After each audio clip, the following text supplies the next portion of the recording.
Persona 3, while not my first Shin Megami Tensei game, was the first Persona title I was able to get a hold of, and it was such a breath of fresh air compared to other RPGs, ignoring your standard fantasy setting for a better than fantasy setting, fictional Japan, in which you take control of your typical Japanese high school student movie star with great hair. At day you attend school, until night falls, at which point you'll explore the dangerous labyrinth of Tartarus, which doubles as a high school. Mix this in with some new social sim-esque elements, where you can social link your way to everyone's heart by agreeing with everything that they say, a godly soundtrack to listen to, great writing, and hair, and you're left with one of the best RPGs for the PlayStation 2.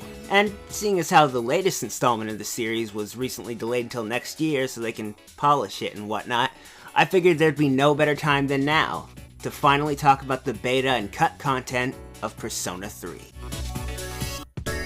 Now, our first look at the origins of Persona 3 can be seen with an art book that was included with the original game. Here we're presented with two striking images, one featuring a familiar-ish looking character with a messed up shadow behind her, assumedly her persona. The second image features this girl again, though turned away from the camera while holding a card, with the addition of this guy, who also has a card. And these are our two early main protagonists for Persona 3. Given that at this point the Persona series had already featured both a male and female protagonist, and that the setting of this game was to be high school, an area of life that's full of wacky situations regardless of gender, unless you're unpopular, like me. As such, I believe that during development, the main character's gender, at least at first, was left up in the air. The art book confirms that a lot of rough sketches were drawn in the early stages of development as a means to help the developers imagine the world of Persona 3 and help bring the characters to life, and that the main character was drawn first, with other characters being drawn to complement them. For whatever reason, Atlus opted to go with bland, attractive male protagonist instead of bland, attractive female protagonist. Though, because Atlus is great, the female main character would get a slight redesign and become playable in Persona 3 Portable for the PSP. But to continue on about our main hair character person, because everything else was drawn to complement this character, his design took the longest to finalize, with him originally looking, quote, more honest, like an ordinary, handsome young man. But I worked to achieve greater ambiguity in his expression, because nothing says ambiguity like a large fringe. As you can see from this early concept art though, his hair started out fairly standard, though over time, the hair began to overtake most of his head, forming the masterpiece we're all able to enjoy today. While on the subject of concept art, before we move on to early gameplay though, because there's early gameplay, the cast of Persona 3 all underwent one change or another. Yukari had long hair at one point, which looks quite nice. Junpei wore a different hat. Akihiko turned down some fancy looking hairstyles for something a tad more simple, as did Mitsuru, although I think she looks really good with short hair.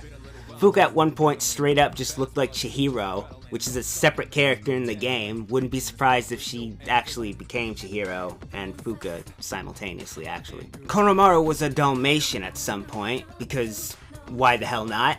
And Ken looks like he has a lot of personal problems, which I can relate with, but see, he's holding these darts in a very threatening manner, and frankly, he looks like a bastard, or at least really annoying to be around. And here we have Aigis dual-wielding what appear to be anti-shadow Tommy guns, which is great. While these early designs didn't make the final cut, a couple managed to squeeze their way into some very early gameplay that Atlus actually put up on their own site, and we have an incredibly different looking game here, with a number of interesting takeaways besides the gameplay itself. For one, we have a vastly different UI. The moon is still in the same corner, but as opposed to the stylish party heads on the side of the screen to indicate how your party's doing, we have this more simple display for your characters with these little lame icon things. And under this we have your map. But the UI changes slightly upon entering battle, with the map being replaced with your personas, your party's status being replaced with words I can't read that may be options for combat, but I can't read them. And we also get an additional menu in the top left-hand corner of the screen, and it's blurry, but I think I'm able to make out the word magic gun, which means you may have been able to shoot other things that aren't related to your head region, which that's a novel concept, guys. As for the other two, it's way too blurry, but I think one of them says braid, and the other looks like the abbreviated version of etc.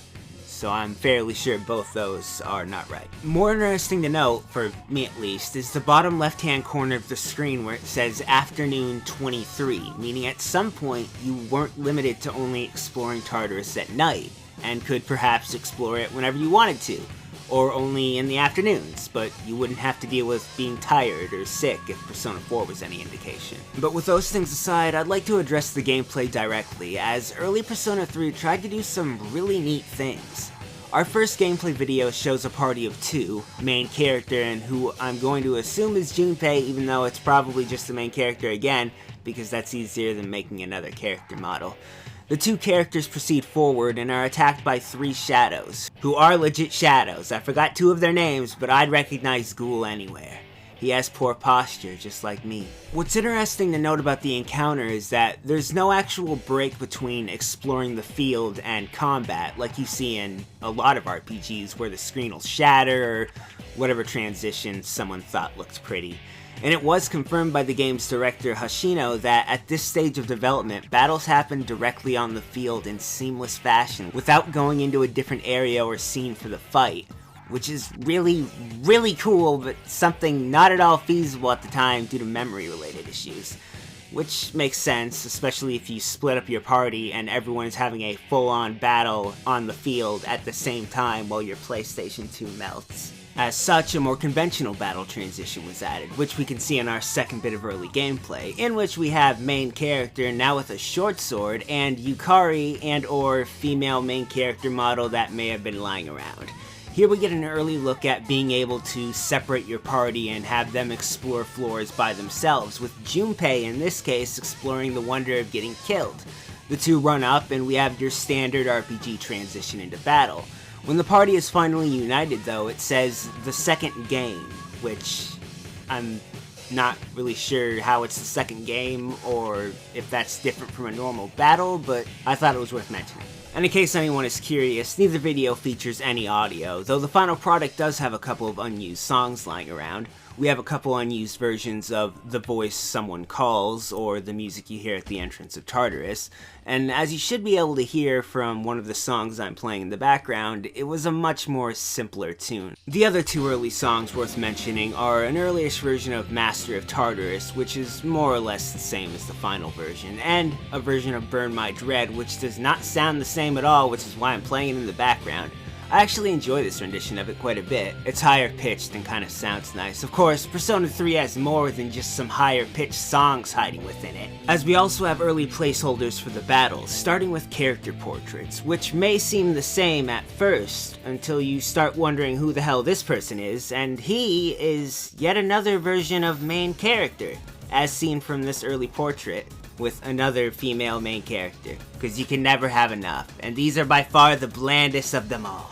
We have an early placeholder Fuka saying, "Watch out everyone, that shadow is a powerful foe," her standard detailed boss commentary, and also an early version of the Persona 3 battle command circle wheel thing. There's the one more text that appears when you do something good and are rewarded with another action, but we also have 2, 3, 4, and 5 more. Now, in some other SMT games, like Nocturne for example, you had 4 party members and could theoretically get 8 actions per turn if you exploited the enemy's weaknesses correctly, and I suspect Persona 3 started with a similar system. That theory I'll back up with the existence of Nocturne's battle graphics on the disc. But perhaps this seemed a tad excessive for Persona 3, as you'd just be doing all-out attacks constantly, and as happy as that would make Akihiko, it would make the game a little too easy.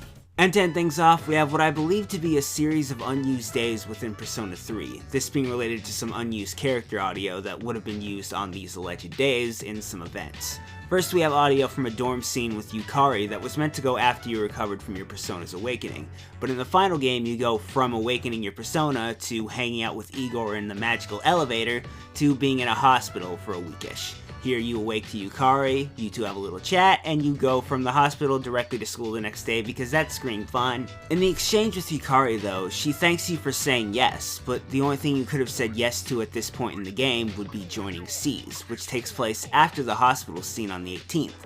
Yet it's implied that this scene in the dorm is taking place not only after you've awakened from your Persona, but also after you've visited the hospital and after you've joined C's as well. And considering Junpei moves into the dorm on the 19th, I'm not really sure where they were gonna squeeze this scene in, except for some cut days or a week. To back this theory up slightly, we have a scene at school with main character Yukari and Junpei, where Junpei, for what would have been the second time, questions your living situation with the ladies, which I will now recreate through the magic of editing. So, are you and Yucatan still shacking up under the same roof? Hey, knock it off! Well, hey, you gotta admit, it's kinda suspicious. A guy and a girl living in the same dorm? It makes you wonder. That's because, we don't have to explain it to you. Oh, really? So there's something to explain. A little secret, huh? Get your mind out of the gutter! Fine. Then don't ask me about my secret. Huh? That's right. You're not the only ones with a secret. Wanna know what it's about? Sorry, can't tell ya. We didn't ask you to. Yeah, right. Sorry, but I can't go home with you today. Hey, if you've got something so important to do, then why are you still here? Hurry up and go already. Yeah. I just can't help but get this impression that you were meant to have a little more time to explore and get used to the new social elements of Persona 3, as well as get a little extra banter between the main characters. Granted, I can see them viewing this alleged section as a tad paddish and thus wanted to throw you into the plot and gameplay much sooner, but I don't really mind padding every once in a while, it's soft. But that was the beta and unused bits of content for Persona 3. I'd say we more or less didn't miss out on much. While the initial idea for the battles certainly sounded interesting, the standard RPG method of transitions still works fine, and who knows, maybe they'll try and throw that concept into Persona 5. Which probably won't happen, but since the game was delayed, I get to assume my assumption is right until the game actually comes out, and my world comes crashing down. So until then, this has been Gaming Mysteries, and thank you for watching. Welcome back to End Slate, where my cat invited itself onto my lap, and she won't leave. But she's purring, so I guess that's good. Maybe she'll meow during this End Slate. But hi guys, Yuriofwind here. Welcome back to End Slate, where it's not an advertisement this week. Yeah. But that's still a thing, I think. That promo code still works. I think it only works for September, but Yuriofwind, for reference, last video. Anyways, End Slatey things. Time to end slate the world about the things that have been happening. So I'm gonna put up videos that you can click on that I'm just the latest for whatever segment, because it's been a couple of weeks because my capture card died. It's been a rough month, you guys. The cat won't get out of my lap. Oh god. Anyways, so yeah, the videos will be the last Gaming Mysteries I did, which was on the beta of Super Mario RPG. Speaking of which, just did a Gaming Mysteries on Persona 3. I hope you enjoyed it. I did an Obscure Gaming at the beginning of the month on Pokemon Mewtwo Strikes Back, a bootleg for the Game Boy Color. And we'll also put up a bullshit creepypasta storytime on snk.exe. Because, at the bottom of the screen, Nico does the art and the intros. You should follow Nico. I saw something Power Rangers related on his Twitter earlier today, so my cat is in a good mood. As for my social stuff, you can follow it if you want. I'm not good at advertising myself. Thus we've come to this part of the video. If you enjoyed the video and want to stick around and see more or anything like that, or want to share it or do anything that people always ask you to do at the end of videos, except in yelling and stuff, you're free to do that because it helps, but I'm not going to force you to do it. So yeah, I'll see you guys next time on End Slate. I hope my cat didn't purr too loud. If she did, I'm sorry.